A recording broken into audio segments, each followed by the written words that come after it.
in Madrid. And I show up and I have written nothing. I have prepared nothing at all. I've never been a journalist. I have no journalism background. I did not study journalism.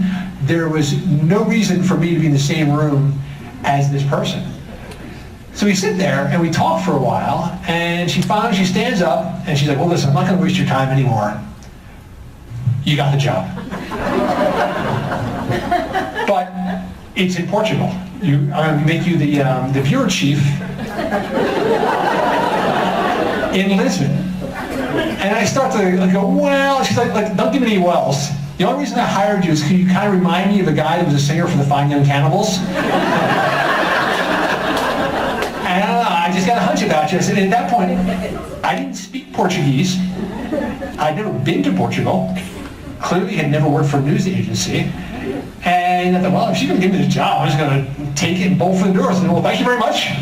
And that was it. She gave me 2 days of training in the bureau and put me on a train to Lisbon. So I arrive in the AP bureau in Lisbon, and I walk through the door, and it's a small office. It's only a 3-person office, 1 full-timer and 2 part-timers. And I come through the door, and the 2 part-timers are there, and they are like in a panic. And they're like, thank God you're here. Civil war just broke out in Angola. Wow, that's too bad. What do we care? We cover Angola. Now, does anyone know why a news bureau in Portugal would cover a civil war in Angola? Former Portuguese colony. Who said that? Former Portuguese colony. Oh, I thought it was a librarian for a second, but it actually wasn't. Former Portuguese colony. You are now way better qualified for the job than I was. Literally, the first word out of my mouth was, why? We cover Angola. Why? It's a former Portuguese colony. And as they're talking, there's a giant map of Africa on the wall behind them. And as they're talking, I'm like glancing over the shoulder, like, where the fuck is it? Like, I know it's in Africa, but like, where? I mean, my first thought was, I wonder if it's near Algeria, because it's, you know, Algeria, Angola. No, it's not alphabetical. I'm like literally scanning, like. And so this is the predicament I'm in. Don't speak the language, don't know the job, don't know where the country is to cover a war that I didn't even know existed. 3 days later, I was on a plane from Portugal heading down to Angola. Now, I spoke Spanish at that point, luckily, because I worked a few odd jobs in Madrid for a couple years prior to that, so I spoke Spanish, but not Portuguese. They assigned me a photographer who spoke Spanish and Portuguese. So when we were covering frontline combat, I would ask the photographer a question in Spanish, which he would then ask a combatant in Portuguese. Get the answer back in Portuguese, he would translate into Spanish, which then now would translate into English, and then write out into a news story. That is the quality of your news coverage. One of the largest news gathering organizations in the world, covering one of the oldest civil wars still fighting on the planet, and this is the way we're actually trying to figure out what the hell's going on. So I worked that job, so I arrived there, it was November 1st when the war broke out, and I was in Angola until just before Christmas, and finally flew back to Lisbon and went to this apartment that they had rented for me in the center of town, and they gave me the address, and I spent about 2 hours wandering around trying to find it. And then walked in and found out that all the power and the telephone had been turned off because I had been there in 3 months. No one had been paying the bills. And so it was Christmas Eve, and the 2 part-timers were gone for Christmas break. So I'm back there now with dirty laundry, no power, no telephone, working this job that I had no idea what to do. And at that point I thought, you know, maybe this isn't for me. But there's nobody else to substitute for me because everyone else is gone. 2 days later, I got a phone call from the photographer I worked with. He said, hey man, grab a bag real quick, I'll pick you up. Why? Now, I should have known by now, just don't ask that question. He's like, there's a plane crash in Faro. What do we care? I thought that was in Egypt. It's in southern Portugal. I'll pick you right up. So there'd been a plane crash in Portugal. So next thing I know, 6 hours later, I'm covering a Dutch airliner crash, jetliner which crashed on the runway in Faro. Spent the next week covering that. So in the course of 3 months, I have been to 2 different countries, language that I don't speak, covering wars and plane crashes. This is my first 3 months on the job. And my first thought over Christmas was, you know, maybe there's better ways to hang out with Miriam than this. And my second thought was, man, this is kind of cool. Like every week something else happens. You go somewhere else and you see something else. So I decided to stay with it. And so I stayed with journalism, I stayed with the Associated Press. And it really was a fantastic way to learn, I want to say the craft of writing. That sounds a little hoity-toity, but basically the skill set, the toolbox of writing. There's no better way to learn it than being an active daily journalist, particularly with the Associated Press, because the Associated Press is a conglomerate of lots of different news agencies. So, years ago, newspapers decided, rather than having 15 different journalists in Angola, we'll just send one guy, and that person will send out the news that we can all share. So on any given day, when you're working for the Associated Press, you're covering soccer games, economics, politics, weird little daily news stories. I covered a story in Angola about a 4-star general in the Portuguese military who, after retirement, was revealed to have been a woman the entire time. Had risen through the ranks of the Portuguese military as a man, but not really as a man. So little stories like that. The thing about it is you learn really quickly under threat of like beheading by your editor to figure out what's going on, what's important, triple, quadruple check your facts, because once it goes out the door from the AP, it has got to be gospel, and get the story out fast. And you learn to ask those pertinent questions, like, who did it, why they do it, where did they do it, all the W questions, which are really crucial to understanding what's going on. And it also touches on one more thing too, is that in the Associated Press, there are stories coming into headquarters from around the world every second of the day, and you're competing against your other AP correspondents. I'm competing against the correspondent in Johannesburg and Paris and Moscow. And so if you got a little weird 4-paragraph story about a general who turned out to be not a dude after all, and I'm going up against Putin's recent incursion into Ukraine, that's my competition. So you learn to be as quick and snappy and as attention-getting as possible. You're trying to write a story that is just going to sort of punch through all the clutter of the day. So I spent 3 years doing that with the AP in Portugal. And then 2 things happened simultaneously. One was you hit a certain glass ceiling with the Associated Press because a long Associated Press story is about 4 paragraphs. So you spend a lot of time in a place like Angola, on the ground, interviewing people, traveling the countryside, really developing an intimate expertise in the country, and yet you only have 4 paragraphs on a weekly basis to say everything that you know about this. At one point, there was a pivotal town of Luanda, which was overthrown by the rebels, and I wrote a 3,000-word story. Usually your limit is 500 words. So I wrote a 3,000-word story because this was important. The rebels had captured Luanda. It hadn't happened in 25 years. I wrote the story, and my editor sent me back a note said, if the entire country of Angola disappears from the planet, you get 5 paragraphs. So shop your 3,000 words Hemingway down to 5 paragraphs. So I hit this glass ceiling of realizing, you develop all this expertise, but there's nothing you can do with it. There's no outlet for it. And the second thing was I started dating a girl who's engaged to somebody else and wouldn't break up the engagement, so I started dating her best friend. And that's always a good sign. It's time to get the hell out of the country. So I busted out of Portugal, left that flaming crash of a romance behind, and I wanted to start writing longer stories. I wanted to be able to really unleash things and see what else I could do. And at the time, the conventional wisdom was you got to go to New York. All freelance writers, you're all in New York. That's where you network. That's where you schmooze. And I started to think, if everyone's in New York, that means that there's nobody anywhere else. And one thing I'd seen in Portugal was, even though I'd been there for 3 years, I never knew as much as the Portuguese writers. So if something happened on a certain street corner, I could go there, I could interview people, I could describe the scene. But a Portuguese person who grew up in that city, like that corner has resonance. They knew the school around the corner, they'd been in a fist fight there before, they always had an infinite number of associations and stories they could draw on about everything that I could never match them with.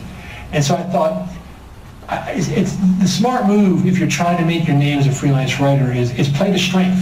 Don't go where everybody else goes. Don't go where everybody else is also a stranger. Go to where you know stuff. So I went back to Philadelphia and started to freelance in Philly. And it's kind of cool because Philly is this sort of infinite cesspool of dirty stuff. There's always something rotten going on in Philadelphia. And I think I was barely home a month, and I heard about a story about a local physician, this philanthropist, beloved community physician, who in his spare time was helping a local drug dealer turn around the fingerprints on the palms of on his fingertips. He would surgically remove the fingertips and then turn them upside down and reattach them to make your fingerprints different. So it's kind of a cool, like, Batman story in a way. Because by day he's this helpful physician, and by night he's like helping El Chapo escape from incarceration. So I worked in Philly for a few years, and eventually got to a point where I had a really great plum job. I was a contract writer for Philadelphia Magazine, which is one of the country's really great regional magazines. The regional magazines don't get the credit they deserve, because a lot of times you'll see stuff in the New York Times Magazine. Well, it really began in Cincinnati Magazine. Some New York Times writer saw it in Cincinnati Magazine, but because they only have a regional audience, it's a New York Times Magazine guy who could steal that same story, do his own version of it. They get the national attention, even though somebody else locally thought it up, reported it out, and led the way. So I was working for Philadelphia Magazine, which was winning national magazine awards year after year. It was a great destination spot. Things were going really well until a good buddy of mine became the editor-in-chief. And I don't know if you've ever worked with a good friend of yours who then became your boss, but you're pretty much fucked at that point.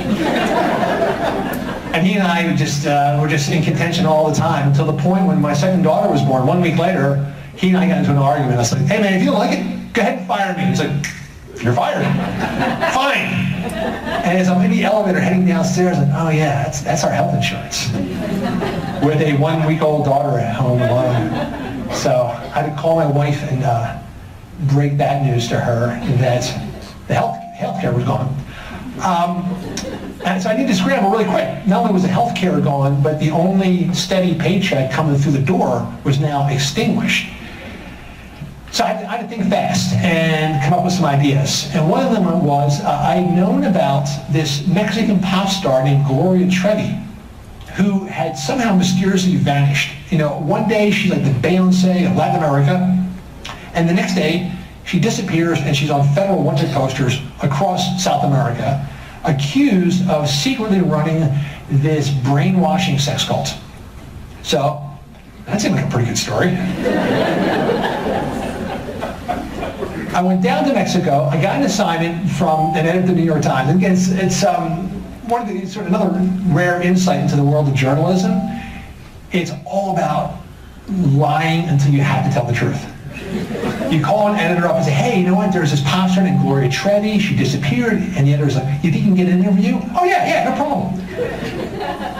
She's on the run. Like, how the fuck am I going to get an interview? Like, I don't know where she is. Do you think you can find members of the cult? Oh yeah, definitely. Interpol can't find them, but the guy in Philadelphia is hot on the trail. So I bullshit this guy into giving me the assignments. I arrive at the airport, and actually her last sighting had been in Brazil. I arrive at the airport to get on my flight, and only then discover that I don't have a visa for Brazil. I don't have any more pages left on my passport. And so I have to rush around, get pages in the passport, get the stamp in the visa. And there's an old saying that the half of luck is just showing up. Get in the airport, there's no visa. Just don't give up, just keep pushing. I rushed around New York. I got new pages in my passport and a visa from the Brazilian consulate in 3 hours in New York City. Between 9 a.m. and 12 a.m. I got this thing done, got back to the airport, got on a plane. And by the time I arrived in Brazil, it turned out the sighting had been true. Gloria Trevi was there. She'd been captured. She was in prison. Good for me. I was able to show up and get an interview with Gloria Trevi. From Brazil, I then went back to Mexico to the area of Chihuahua. That is where a lot of the people, the women that she had lured into her sort of predatory gang, they were from Chihuahua. And so I went to Chihuahua and I started to find the families of these women that Gloria Trevi had attracted into this sort of weird pop star brainwashing cult. And while I was there, I kept seeing these images, like on a soda sign or outside of a hamburger shop, and even on the license plates, of what looked like some dude in a dress running around in sandals. And you just see the same little image all over the place. So I asked someone what it was all about, and they go, oh, that's the Tarahumara. Those are the Indians, the great running Indians. I'd never heard of them. And I thought, well, I'm a struggling freelancer. If I get 2 stories for the price of 1, it's a good day to be me. So I asked more about these Indians, and they said, well, they're down at the bottom of the Copper Canyon. It's not too far away. They're a tribe of Native Americans who can run hundreds of miles at a time, deep into old age, and they never get hurt. They can go 200 miles, 300 miles. For my thinking, that's impossible. Like, nobody can run more than 26 miles, right? It's the ultimate challenge. Think of he's died. Besides, running is bad for the body. I've been told that personally, that whenever I tried to run, I would get injured, and doctors would say, well, dude, you're like the size of Shrek. Shrek doesn't run very much, So I thought, this is cool. I'll get down this canyon, I'll check out these guys, I'll get a quick interview about why they can run 300 miles, what the secret is, and I got 2 stories for the price of 1, and, maybe we'll keep the kid in diapers for a couple more weeks. That's kind of where the story of Born and Run began, which was that it was a lot harder than I realized to actually find a reclusive tribe, You think that would have been obvious, that if they're called a reclusive tribe, they're not going to be like sort of waving from the train station. I went down to Copper Canyon, and sort of similar to the whole idea of showing up at the airport with no passport and no visa and somehow still expecting to get to Brazil to interview a woman that was a fugitive. You just show up, and sometimes things happen. When I showed up in the Copper Canyon, bumbling and stupid, asking around for, has anybody seen the Hidden Tribe? I actually found people who helped me out. And now I'm going to have to ask you about that shirt. Are you friends with Maria? I am. Okay, all right. Yeah. Pretty good guess right off the bat, right? Okay. Are you related to Maria? No, my brother Tyler. Tyler Tomasello. Oh, yeah, I know Tyler. Okay.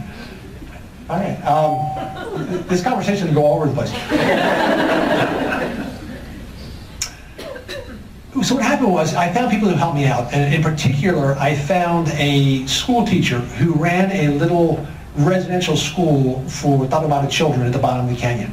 What the children would do is on Sunday evenings, they would leave their homes up in the cliffs and the mountains, and they would travel down to the bottom of the canyon, and they would spend the entire week sort of camping out and living around the school. They'd have classes by day, and they'd have running games in the afternoons and evenings, and they would live at the school until Friday afternoon, and then they would all sort of wander back home again for the weekend.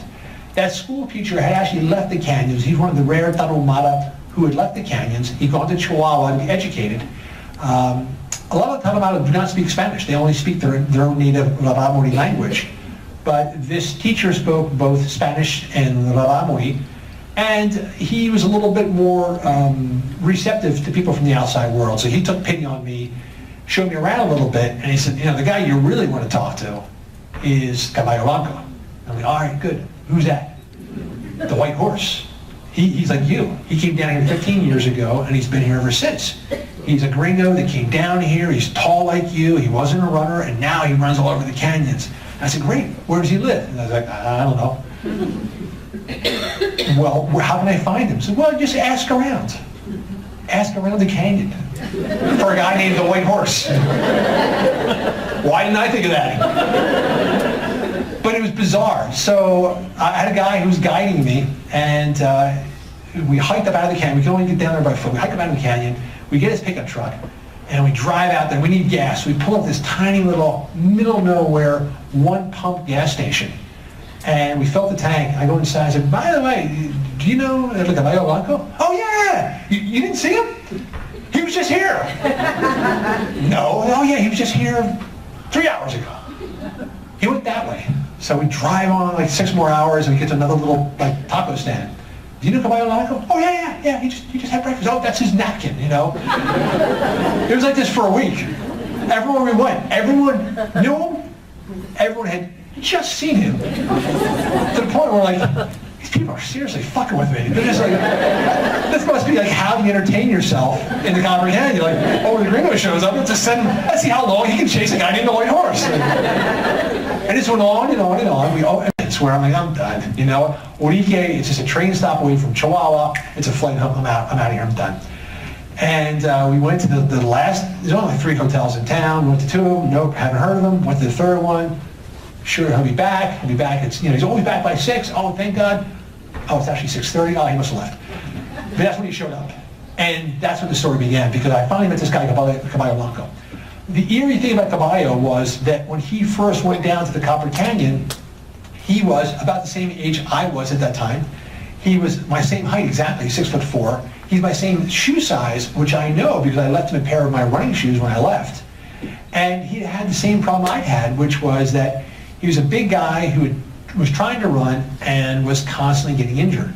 So he came down to the Copper Canyon. He wanted to learn from the Tarahumara the same thing I was trying to figure out, which is that why is it these guys are 75 years old and are running 200 miles wearing these like goofy old like scrapyard sandals in their feet.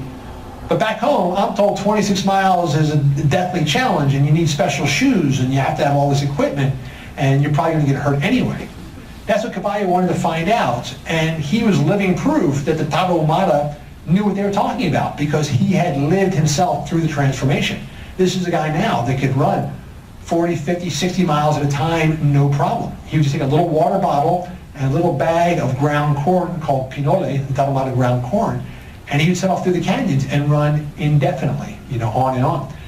So he took me out for a run, and I noticed that the way he ran was much different than the way I ran. Even though he's a big guy, very light on his feet, very short, sort of pitter-patter strides, and I found that by just putting my body close to his, you know, sort of following close behind, I could, without even thinking about it, to start to duplicate his movements. So my own running started to feel different. It felt lighter, it felt quicker, it felt bouncier. And there's sort of that exciting feeling. I don't know if you've ever tried something like skiing where it's awful, it's awful, it's awful. It's good. It's awful, it's awful, it's awful. You know, but you that one flash of like what it feels like when you do it right. Like that moment of grace. And what keeps you interested in the challenge from that point on is like, I want to get that feeling back, that feeling of grace. So when I had that one run with Caballo in the Copper Canyon, like I had that moment of grace. I moved back to Philadelphia, back home to Philadelphia, and it slipped away, but I thought, if I can just get that back.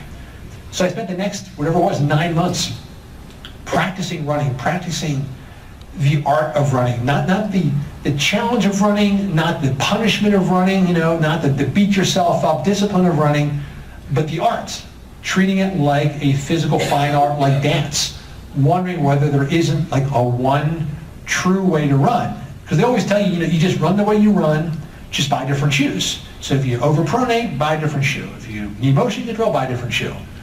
The Tarahumara says that it's not the shoe, it's what your foot is doing inside the shoe. So I began to practice that and train for it. And in the course of 9 months, I was able to go from being a non-runner, a guy who would not run a step in years, up to the point where I thought maybe I could participate in this 50-mile race in the Copper Canyons with the Tarahumara and Caballo. Turned out to be kind of foolishly optimistic. It was still way over my head, but that was the story of Born to Run, of showing up down there and learning not just from the Tarahumara, not just from Caballo, but these other runners who turned up, you know, Jen and Billy Bonehead from Virginia, Barefoot Ted from Burbank and his weird little carousel shop, and Scott Jork, who came from Boulder, Eric Gordon from Jackson Hole, Luis Escobar from Santa Barbara, people literally from all across the country, people that most of us had never heard of before, are all able to sort of converge from the, you know, sort of the 4 poles of the earth, show up at the bottom of this canyon, and all participate in this great running event. But what it taught me was that this idea that, you know, we're sort of born broken, you know, that we're kind of fragile, and if we don't have the right equipment, we'll get hurt, and if we try to do too much, we'll get hurt. And I think you hear that all the time, you know, blah, blah, blah, or you'll get hurt. And I thought, it's not that way. You know, it doesn't have to be that way at all. We're much more resilient and adaptive than I ever thought we were. And for me, the first realization was when I set off to run this 50-mile race down with the Tarahumara. And after that happened, and I thought, man, I can actually do this.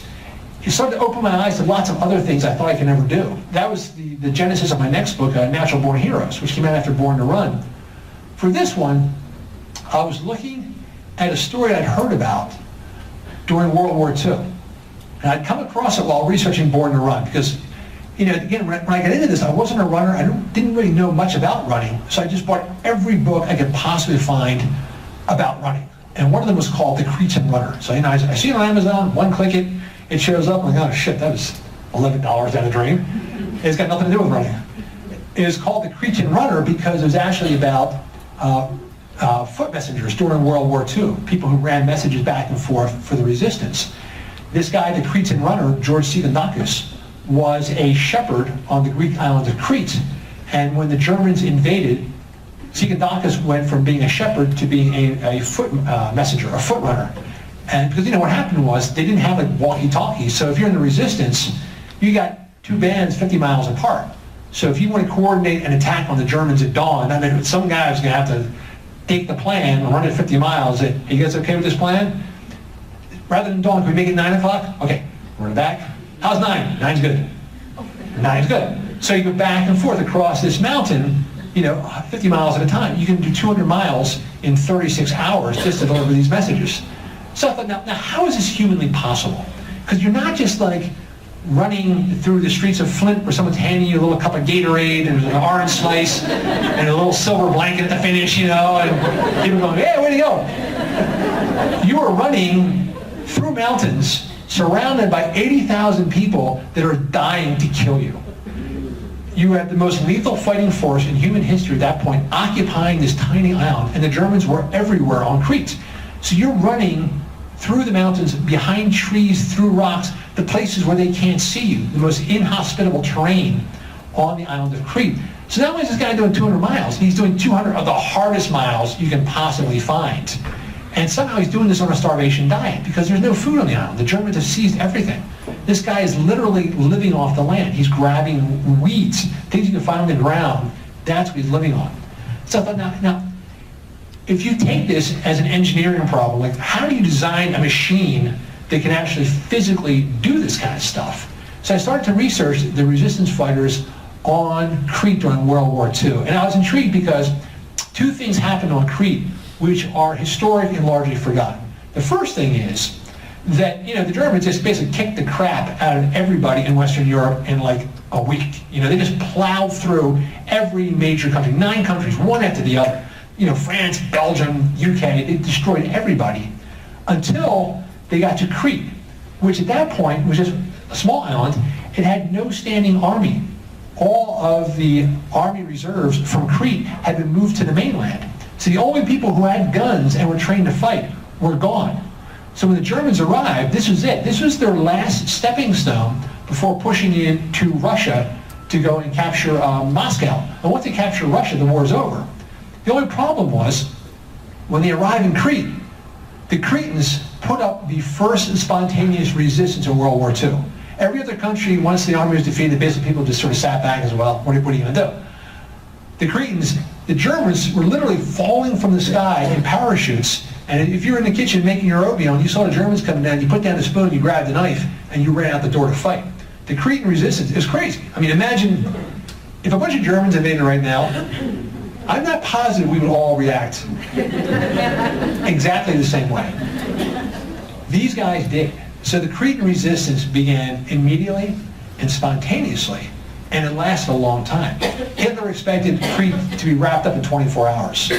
After 5 days, he sent a telegram to General Kurt Student, who was spearheading the attack, and said, France fell in 5 days. What's happening in Crete? It took twice as long for them to conquer this one unarmed island than it took them to conquer the entire country of France. Okay, it is France, but still. Still. These guys put up a big fight. That was the first thing that was remarkable about Crete. The fact is there was a sense of the art of the hero, which was already in their DNA. They spontaneously knew how to react. The second thing which was amazing was, because these are not trained fighters, they sort of didn't know any better, you know? So they were doing stuff that like no experienced military person would ever do. For instance, one thing you never ever do in a military situation is you don't try to attack the brass, the top command, because they're way behind all of the fortification. You don't try and get the general. The general is a waste of time. It's a waste of resources. You're never going to get them. And if you get behind enemy lines, well, you're not going to get back out again. The Cretans didn't know this, so they had an idea. Hey, why don't we just get the fucking general? Why are we fighting all these guys? Let's get him.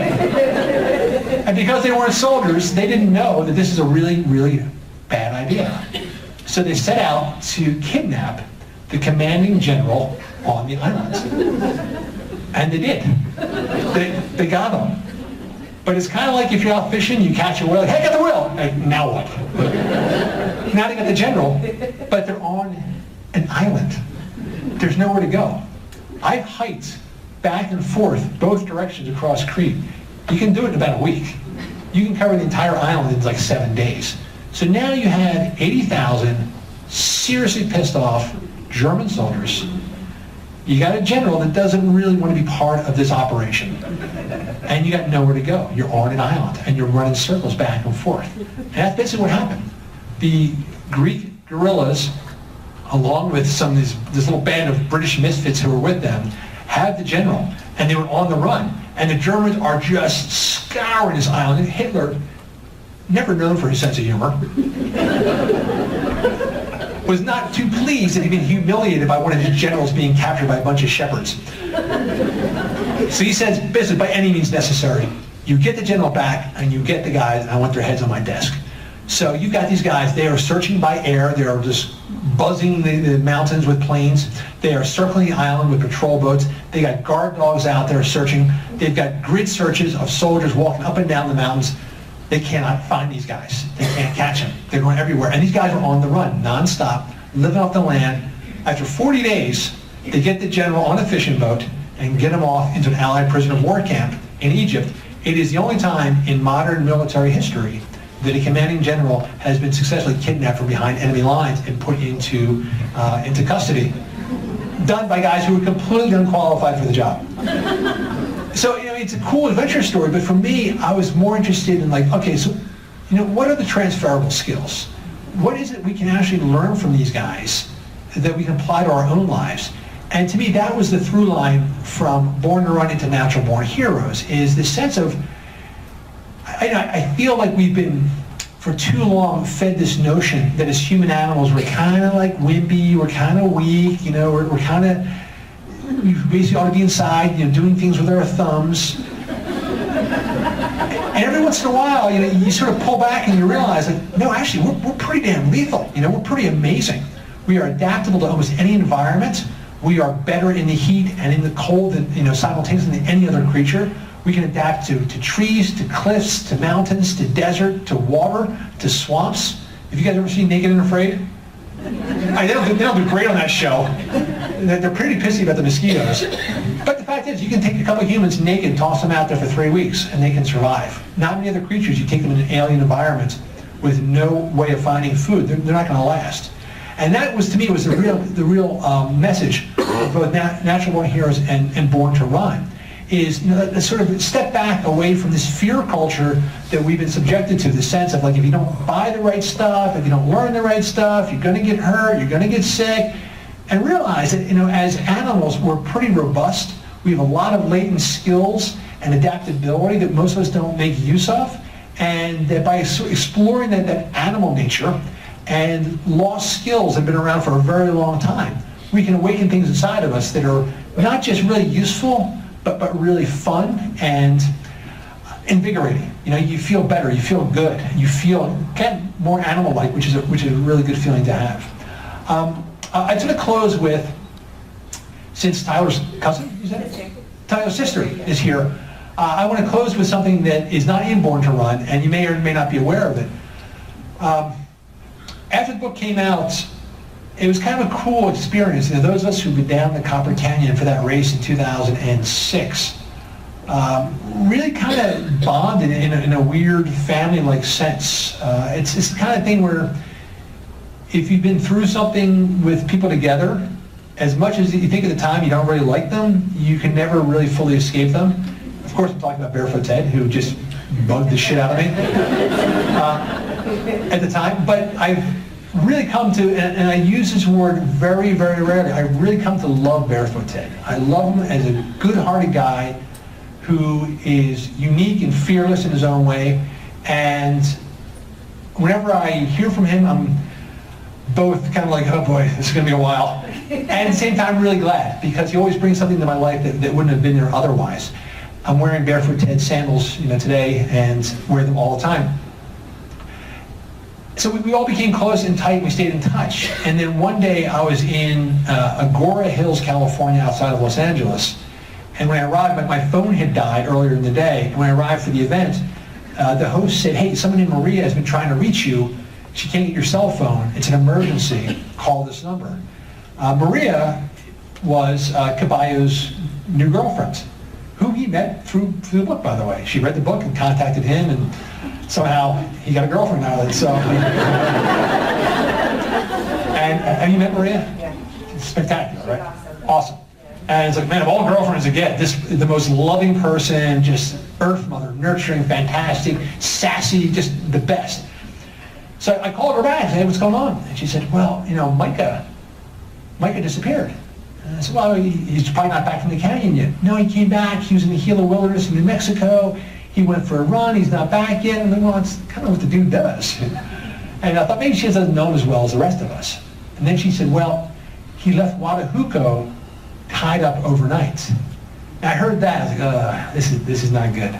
Guadaluco is this mangy, scruffy, like disgusting little street dog that he found down in the Copper Canyon, like run through the town of Orique, I guess it was. This thing was a repulsive animal. And so Caballo adopted this thing, and it's like adopting like a coyote. But he was inseparable from his dog. And one time when I saw him, it was in Boulder. And Caballo comes out of the canyon, like, at the end of the year, and he should have been in Boulder. And he looks like the dude, Tom Hanks in Castaway. And he's with this coyote. And the first day, this thing has never been out of the canyons. And the first day, it gets hit by a bus and breaks its leg. And it's in a cast. So Caballo feels bad. So he's carrying his dog around like a baby. And we're in some bar having burgers. And Caballo's like trying to eat. And he's holding the dog. The dog's like, snarling, snapping at the burger. And he's eating it. So that was Caballo's relationship with this Wolverine of his. And he would never, ever leave that dog tied up overnight. Never. So when I heard that, I was like, oh, this is not good. So I said, let me get back to you. So I immediately called Luis Escobar, who took that beautiful picture, which is the cover of Born to Run. And I said, hey man, have you talked to Maria? He's like, dude, I'm already in the car. I'm already driving down. He lives in Santa Barbara. And he's like, I'm heading down to New Mexico. Now, how many people get a phone call from a girlfriend and the reaction is to take he didn't take his own car, took his wife's. Take his wife's car and start driving from Santa Barbara to New Mexico. And he says, where are you? I said, I'm in LA. I thought, I'm going to give a talk. I'll be done in like 90 minutes. He's like, I'll be there in 90 minutes. I finished the talk, said, I'm sorry, I don't have any time for questions. I went outside, grabbed my bag, hopped in his car, and we drove through the night down to New Mexico.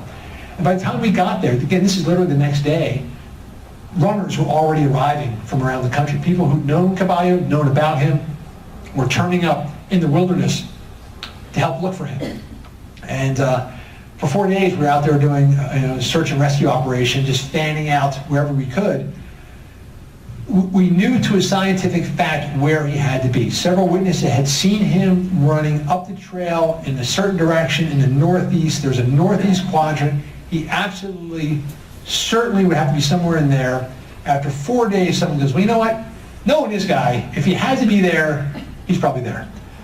We turned around, and instead of going northeast, we went southwest, and within a few hours, we discovered him. He had passed away.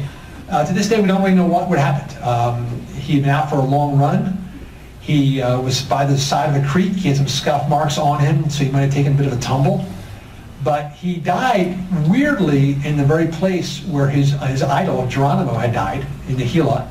And, someone had actually sent me a message, because there was a little note in the book where he said, when Caballo's time has come, he's just going to go off into the wilderness and disappear. And bizarrely, that's what happened. And, you don't want to glamorize somebody else's demise. I'm sure if he had his choice, he'd still be here today irritating people.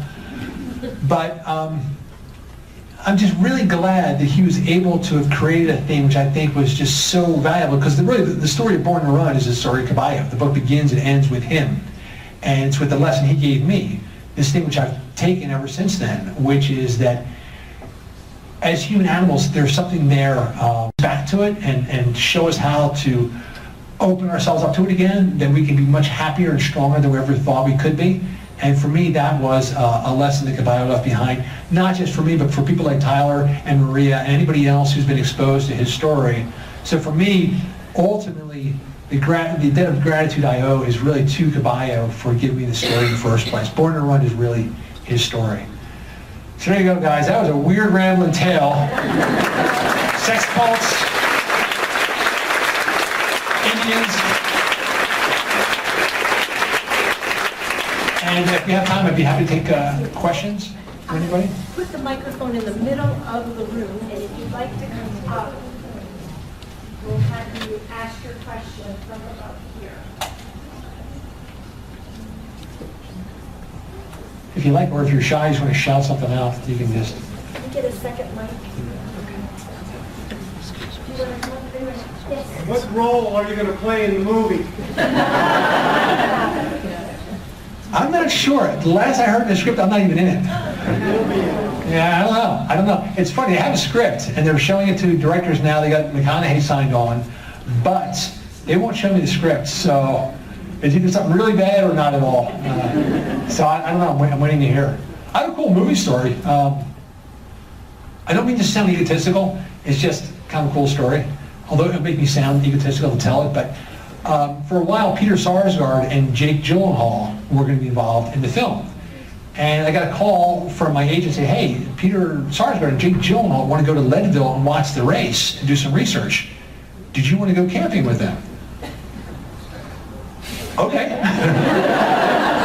I mean, I've seen Brokeback Mountain, but I'm not afraid. I'll camp with Jake Gyllenhaal. And when Jake showed up, who, by the way, is just the sweetest guy on the planet. I mean, just genuine, gracious guy. But, you know, he shows up, he's got the full beard, the sunglasses, the baseball cap down, kind of keeping his head down. But he shows up at the Leadville Trail 100, which is a 100-mile race for, like, ultra-running weirdos. And they don't give a shit about Jake Gyllenhaal. They don't care who shows up. You know, De Niro could show up, they're not going to care. No one's paying him any attention at all. And they're just focused on the race. So after a while, Jake starts to take the cap off. He's got the sunglasses off. After a while, his shirt's off. He's walking around Leadville having a great time. Nobody's bothering him. And as he's talking about this, we're standing by the race course, we're out in the sun. He's like, oh man, this is so refreshing. No one's bugging me for pictures. No one's asking for autographs. And at that moment, we see these two people like do a double take, and they see us. They dig in their bag, they get a camera. And Jake's like, I spoke too soon. They come running up. They hand the camera to Jake. They go, would you take a picture of us with Chris McDougall? I'm like, dude, only in this town on this day. And he built it out for like 20 minutes. He's like, hey man, Chris, you're not smiling. Different poses, get closer together. So that was my one, 10-minute brush with Hollywood fame. Some other questions?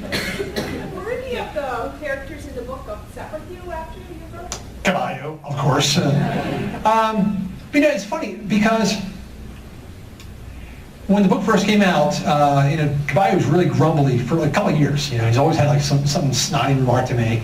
Who was the most gracious of all by far was Barefoot Ted. Everyone else was really good, but Ted, I sent him an advance copy to read, and he was just effusive with his praise, even though he was the most ridiculed, I guess, guy in the book.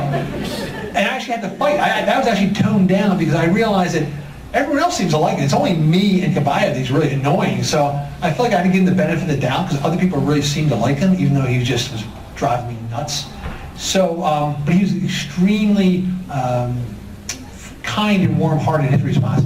Caballo was kind of pissy, and it took me a while to get my head around why. And I think it's because he didn't ask anybody to do this. He didn't ask me to come down and describe him and his race and his life. And so it took me a while to understand where he was coming from. And he came to be, a fan of the book, a friend of the book, and we got along fine. We never had a feud or anything. He just always made some smart-ass comment whenever we talked about it, which got on my nerves. But Over time, I realized he was actually very valid in his sense of encroachment, you know? I think I would feel the same way. But no, since then we've all really formed this kind of cool family fellowship. I actually going to see Lewis in California next week. I've seen Ted a bunch, so we stay pretty much in touch. Chris, there's a question over here. Oh, okay. Most of the guys in my office that read your book and loved it. One of the guys who's a big-time learner, his favorite part of your book was the food. Now I'm wondering not if you're going to follow up with a sequel or a cookbook. I was just wondering, what do you think about the food that you had while you were down there? And is there, he's trying to recreate it. Is there something special about the food you can share with us?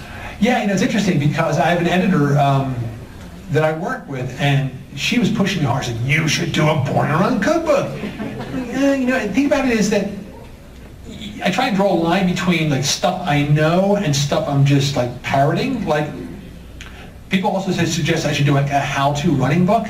At a point, like I don't really know this stuff. I'm like learning it. Like guys like Eric Horton, Barefoot Ted, they know how to do it. I'm just writing down what they say. So I'm not the teacher. They're the teachers. So, and same with the food. I felt like, I'm learning stuff, but I'm not the master in this field, which was kind of a lucky break because then I went and read, and for Natural Born Heroes, the diet of the Cretan resistance is the exact opposite of the Tarahumara. The Tarahumara are about like chia seeds and ground corn and pinole, vegetarian. The Cretans are all about, give me a lamb, man, I'll like eat its brains. I'll eat its face first. They're all about meat. And so, and I'm looking at this other book, well, I'm trying to draw similar conclusions from very different like nutritional sense, like vegans versus paleo guys. But what I sort of found in the end was, again, I'm glad I didn't sort of commit myself to a cookbook because I would have had to like, I don't know, renounce it or change my name for the next book.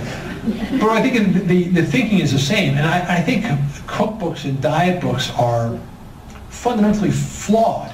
And the guy I think that showed me that is a guy that I write about in Natural Born Heroes, a guy named Phil Moffatone. He does a thing called the 2-week test. And what I love about it is, Moffatone is kind of like this aging hippie, and he just doesn't want to be in fights, man. Like, doesn't want arguments. And so he does a thing called, rather than a diet or a prescription, he just gives you a 2-week test. Like, try it for yourself, see how you feel. And his point is, it's not whether you eat chia or pinole versus T-bone steaks. The question is, how is your insulin reacting to what you're putting in your mouth? And insulin is the great sort of arbiter of what's happening in your body. What kind of energy supplies you're getting, what kind of fat is being stored. And so if you eat foods which jack your insulin levels, then you'll be storing fat like a madman, your energy levels are going to drop. If you can keep your insulin levels down, then you're not storing fat, you're actually burning fat instead of sugars. So he does a 2-week test. So basically, I don't think it's the foods, it's your reaction to the foods. And the only way you're going to know that is by understanding how your body reacts to those foods, which is difficult because in the course of the day, we got so much stuff slopping down our necks all the time. We don't know what's causing what.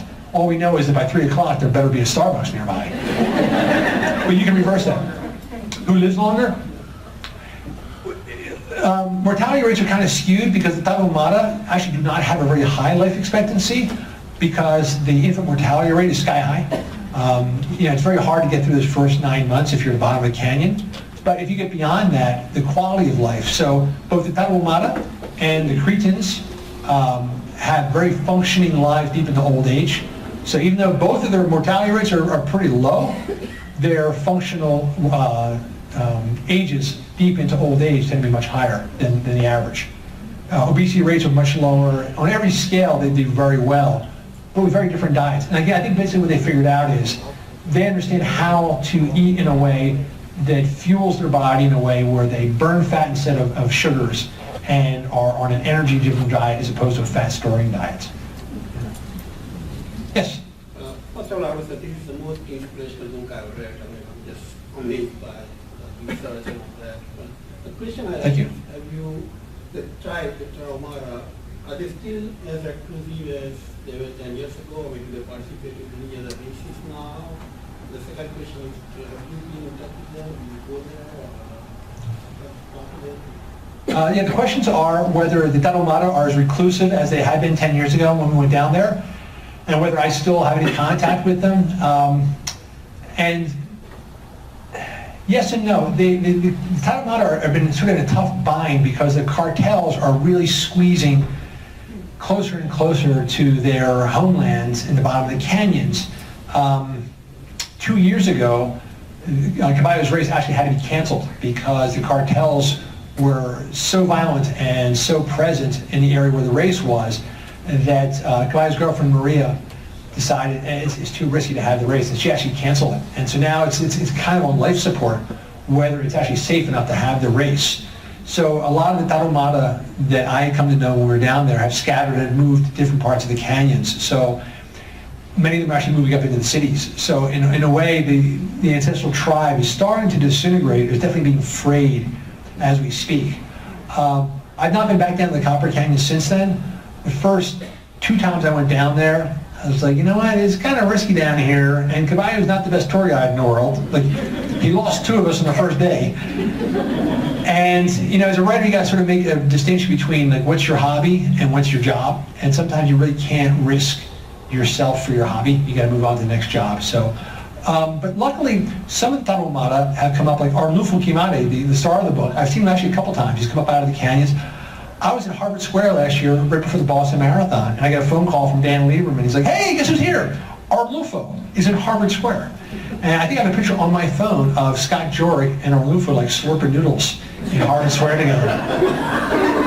So as much as we could remain in touch, I keep an eye on them and see them whenever I can. Thank you for your question. We're going to take one more question. This gentleman right here. Are you writing another book? In fact, I am, yeah. It's a weird one, too. It's about, so I'm starting a new column for the New York Times next week about animal-human partnerships.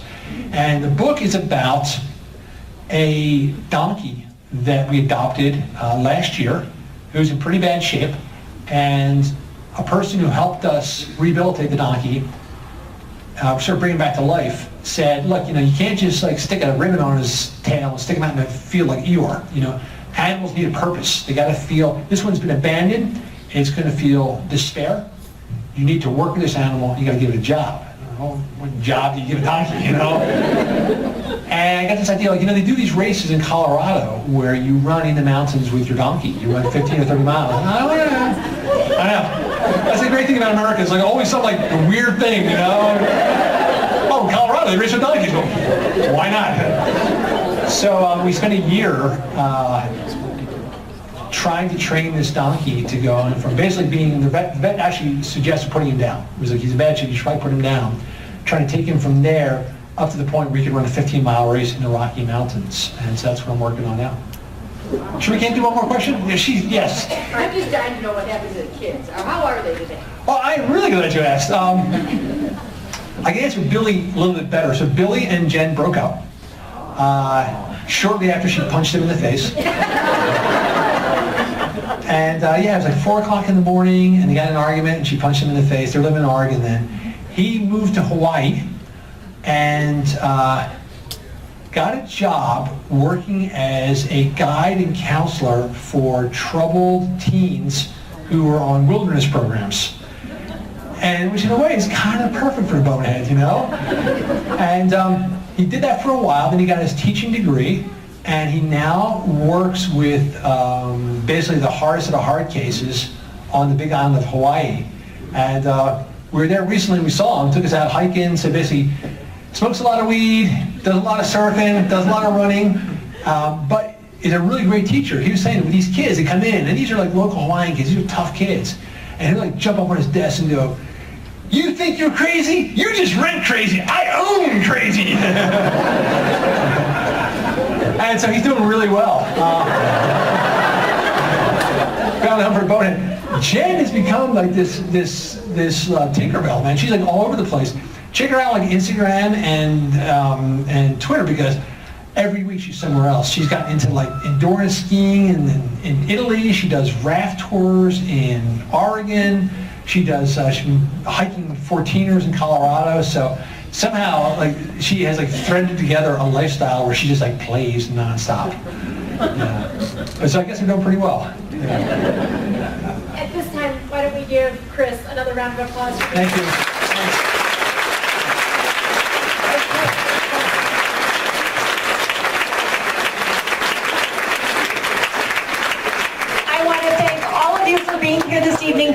time out of your night to spend it here with the Neighborhood Library Association. We're going to let Chris go first so he can head out to the table, and he is available for signing, and selling of books are available as well from Barnes & Noble. Thank you, and be looking for our 8th annual next fall, and we hope you join us again and will read with us. Have a good night.